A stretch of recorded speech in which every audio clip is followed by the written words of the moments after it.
Tuhan, malam hari ini kita banyak penyembahan dan banyak baca firman. Saya ingat pada waktu sudah lama ya, 10 tahun yang lalu, ada seorang murid nelpon saya.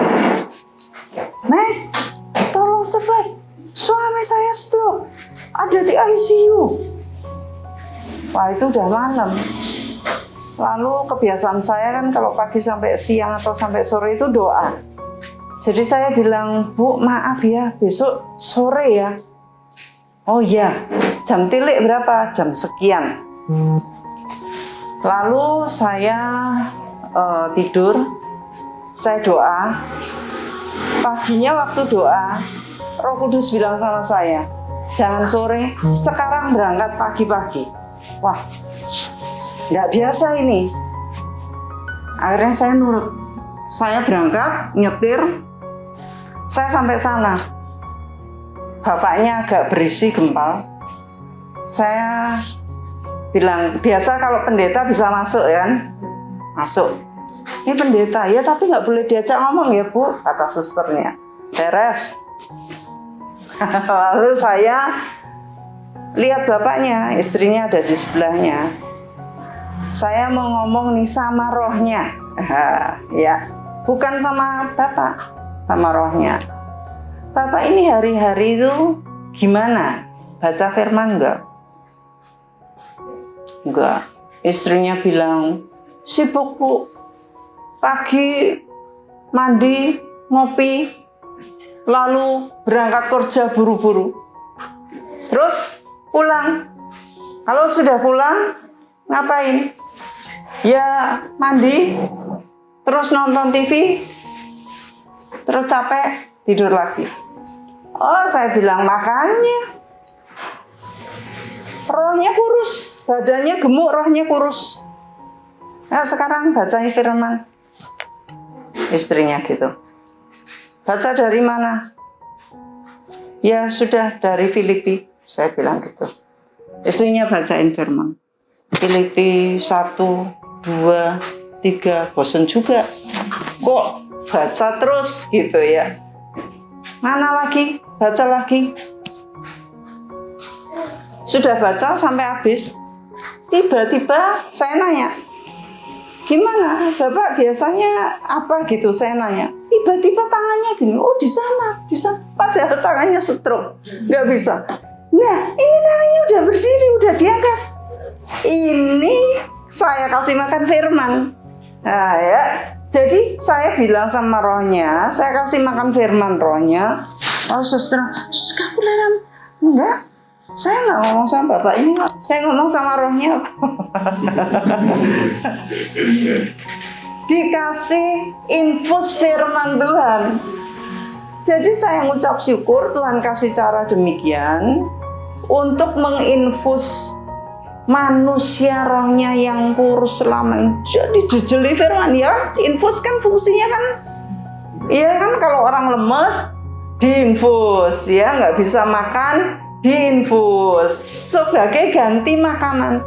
Nah, saya juga menginfus waktu itu dengan firman Tuhan. Tiba-tiba dia bisa cerita gini-gini.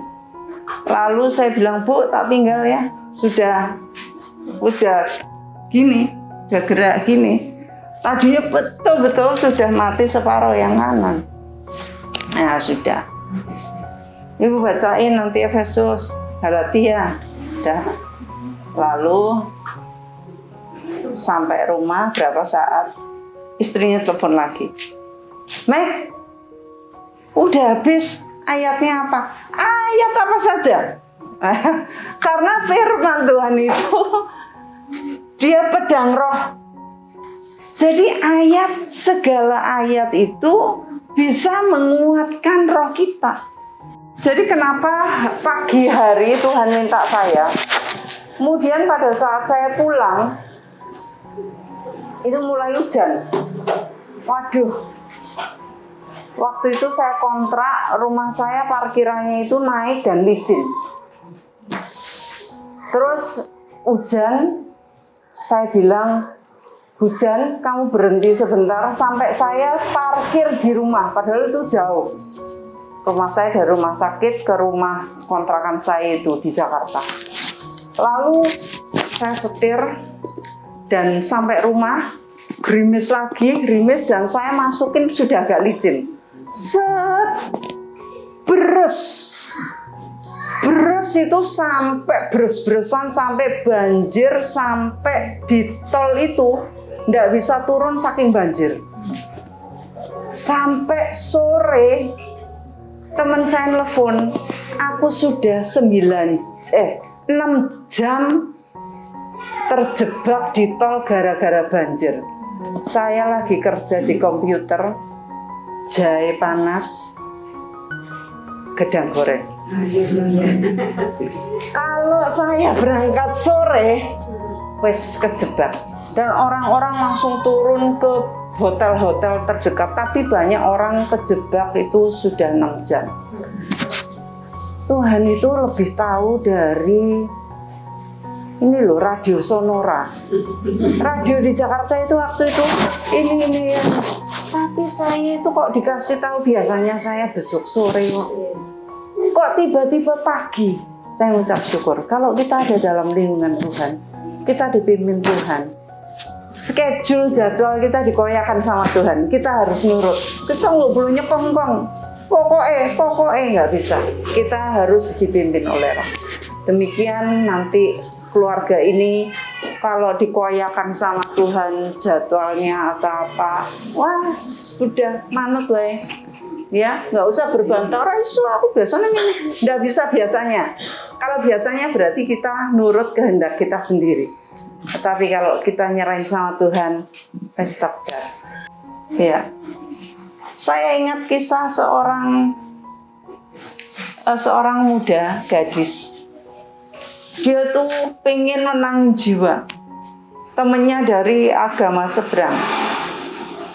Pengen dia bersahabat, pengen suatu hari ayolah ke gereja aku. Tapi galang-galang terus.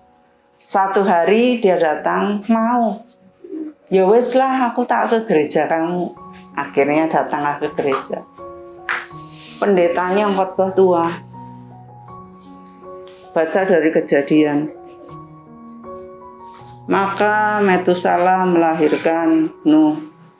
Dia berumur sekian ratus, lalu ia mati. Ia memperanakan ini, lalu ia mati. Maka ini memperanakan Henoh. Henoh memperanakan ini, maka dia mati. Waduh. Ini yang bawa temennya ini pekewoh. Waduh. Kok ngene yo firmane yo. Sudah pulang. Besoknya ditelepon, sorry nek apa? Lah, piye yo aku ngajak kamu ke gereja tapi kok firmannya gini? Enggak apa-apa katanya. Aku loh, kok nangis? Aku ingin bertobat karena aku takut mati. Loh, firman ini berkuasa banget, cuman maka ia mati, temennya ini takut mati jadi bertobat. Jadi kita nggak ngentengin firman Tuhan. Firman Tuhan apapun berkuasa, makanya saya bilang ayo baca Efesus, Filipi, apa aja kita baca semua firman berkuasa yang seperti itu aja bisa membuat orang bertobat. Iya. Ada orang dari seberang, mereka percaya kepada Tuhan, lalu delik-delik.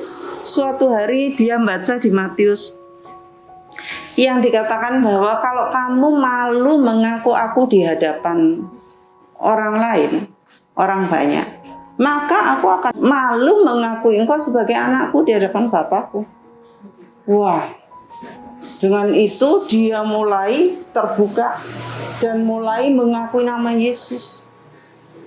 Luar biasa, firman Tuhan ini hidup dan kuat. Dia sanggup menembus tulang dan sumsum. pikiran dan pertimbangan kita manusia. Iya. Dia bisa membelah, membedah yang kita pikir itu hanya sepele ini firman. Ya karena kita mungkin sudah baca berulang kali, kita dengar khotbah berulang kali. Tapi saat kita merenungkannya, firman ini luar biasa. Dan firman yang Tuhan taruh di hati saya untuk dibacakan di sini adalah Mazmur 20, 21, 68, 91, ada lagi 149. Iya, dibaca, didengungkan. Saya mengucap syukur bahwa kita punya kekuatan yaitu firman Tuhan. Ya, saat ini didengungkan, terpatri di rumah ini, merasuki relung-relung tembok rumah ini. Saudara tahu bahwa rumah itu kayak ada jiwanya gitu loh. Ya, kalau nggak ditempati dia bisa rusak, makin rusak. Ya, kalau ditempati keanget gitu ya. Welcome. Tidak hanya itu, tetapi rumah ini kan ada di bawah. Di bawahnya ada tanah. Tanah ini adalah bumi. Bumi ini koyok punya nyawa. Dia bisa mengerang, dia bisa menangis, dan dia bisa tidak mengeluarkan hasil. Nah, kenapa? Karena dosa orang-orang di atasnya. Jadi ada nyawanya ini, tanda kutip ya. Nanti dikira saya bikin doktrin baru, rumah ada nyawa iki piye. Ya. Tapi seperti ada nyawanya, dia bisa nangkep. Makanya firman Tuhan nangkep kata-kata kita. Makanya firman Tuhan itu bilang gini, hati-hati loh, apa yang kamu bisikan di kamarmu itu bisa keluar loh. Iya kan? Jadi rumah ini bisa nangkep. Itu sebabnya saat pujian penyembahan dinaikkan di tempat ini, seperti ukupan, kita membawa ukupan. Ya, tiap pagi dan sore menyalakan ukupan, lalu menyembelih binatang. Wah, saya mikir pagi nyembelih, sore nyembelih. Itu apa enggak boros? Waktu saya baca itu, waduh, kasihan sekali ya. Pemborosan sepertinya. Tetapi kemudian suatu kali Tuhan bilang, kamu perang menghadapi Amalek. Siap, waktu disiapkan oleh Tuhan, maka mereka menang. Mereka menjara lembu-lembu, sapi-sapi, banyak sekali. Loh, kita nggak ngerti loh. Kita kalau diminta sama Tuhan untuk memberikan persembahan, memberikan ukupan, memberikan uang kita, memberikan emas-emas yang saudara berikan kepada kami, itu nampaknya aduh kelong. Tapi nanti di sana Tuhan tiba-tiba gerojok, oke banget. Ya, jadi kita tidak perlu takut akan apapun juga waktu Tuhan minta kita membawa ukupan kepada Tuhan. Ini indah sekali. Jadi kalau sore atau malam sebelum tidur bawa ukupan bersama, 2-3 orang berkumpul dalam nama Yesus, maka Yesus ada. Ya, saya mengucap syukur keluarga ini mengasihi Tuhan,